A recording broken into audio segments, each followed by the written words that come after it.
My name's Mara. I'm 32, and I haven't told anyone this, not even my closest friends, but there's been this gnawing ache inside me for months now. It's this quiet desperation, like trying to hold on to something that's slowly slipping through my fingers. And it all started the moment I asked my husband if my guy best friend could join our relationship. You might think I was joking or just testing him, but I wasn't. I was searching for something, maybe a way back to what we used to have. Because, it wasn't always like this. When we first met, the way he looked at me made me feel like I was the only person in the world. His hands on my waist were warm and sure, and our kisses were electric, the kind that made me forget where I was. I felt safe in his arms and wildly alive all at once. But somewhere along the way, that spark faded. Now, when he pulls me close, the hug feels tight but cold, like he's holding on out of obligation, not desire. Our kisses have lost their fire, becoming quick pecks that leave me craving more, but feeling like I'm asking too much. Last night, when we cuddled before sleep, I reached for his hand, but he moved away just enough to remind me there was space between us, space I hadn't noticed growing until it was too wide to ignore. I realized how far we'd drifted the moment I saw him staring at his phone instead of me during dinner, his expression unreadable. That was the night I asked if my best friend could join us, because I was desperate to find a way to reconnect, to break through this silence and distance. And then he just left, without a word. That silence has been louder than any argument we've ever had. I remember one evening, just a few days after that night. He's a firefighter, always rushing off to emergencies, adrenaline still pulsing through his veins when he comes home. His world is full of chaos, danger, and split-second decisions.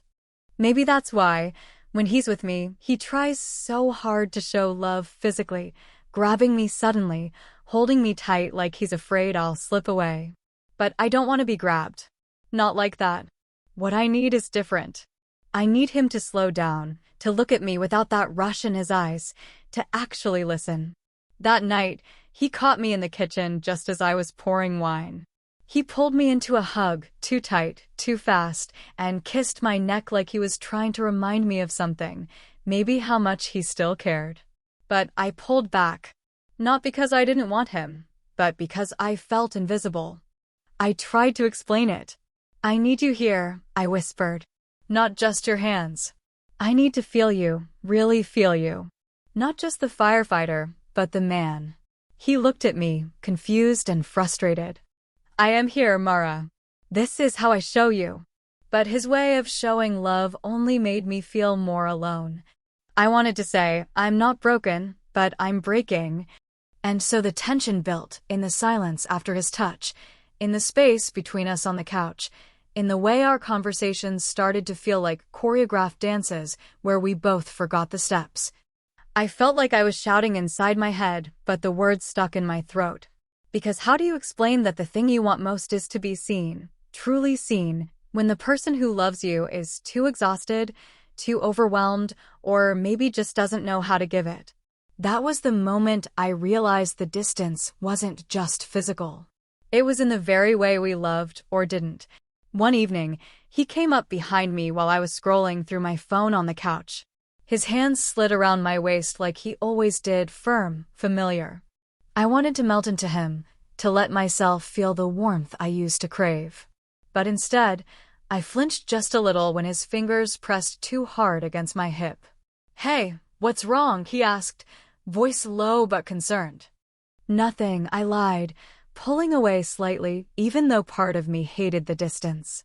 Later, when he leaned in to kiss me goodnight, I braced myself. His lips were soft, but I felt nothing, no spark, no fire, just an empty space where connection used to be. I kissed back out of habit, but inside, I was retreating. He pulled me closer, whispering, I'm here. But it felt like a promise I couldn't believe. As I lay awake that night, tangled in the sheets, I couldn't stop turning it over in my mind. Why does everything have to turn into sex? I wondered. Why can't we just hold each other without it meaning something more? I wanted to want him, to feel safe and wanted again. But all I felt was confusion and the ache of a love that was slowly slipping away. It was supposed to be a quiet dinner, just the two of us after a long week. I had tried to set the mood, dimming the lights, playing soft music. He smiled when he walked in, but the warmth in his eyes was already fading.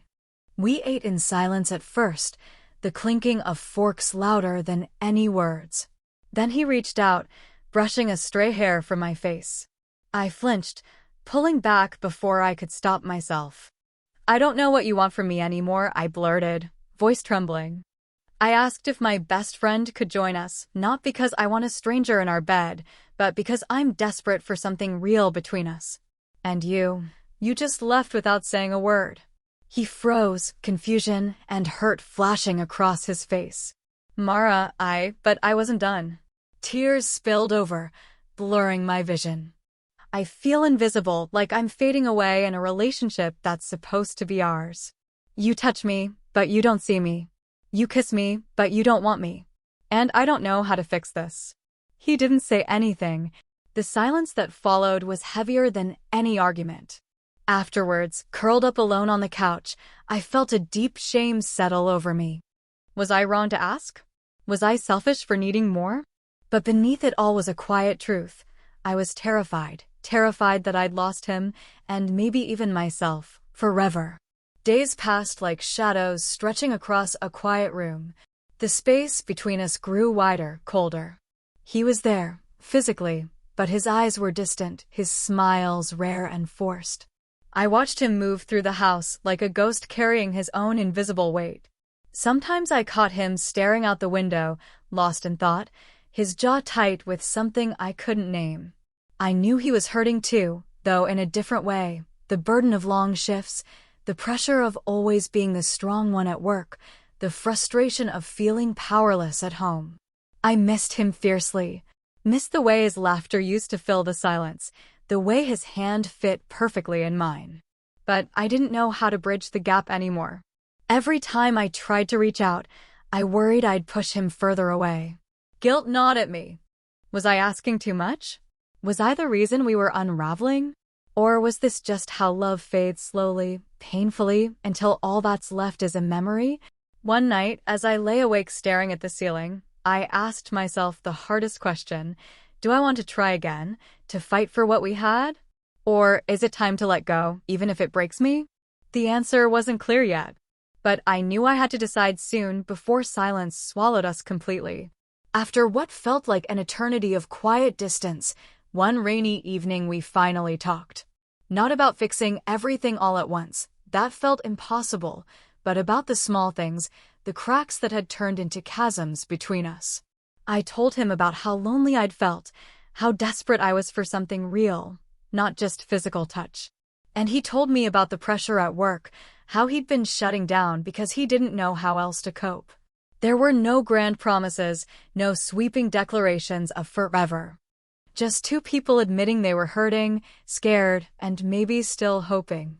Later, as the rain tapped softly against the window, he pulled me close in a silent hug. No words, just the steady beat of his heart against mine. For the first time in months, it felt like we were in the same room, truly present with each other, fragile but together. It won't be easy. We both know that. But in that quiet embrace, I found a flicker of something I'd almost forgotten. Hope. Maybe love doesn't have to be perfect. Maybe it just has to be honest. If you asked me what I learned from all of this, from the silence, the distance, the longing, I'd say this. Love isn't just about closeness or desire. It's about being seen, truly seen, even when it's hard to show up. I realized that wanting more than just touch isn't weakness. It's the human need for connection, for vulnerability.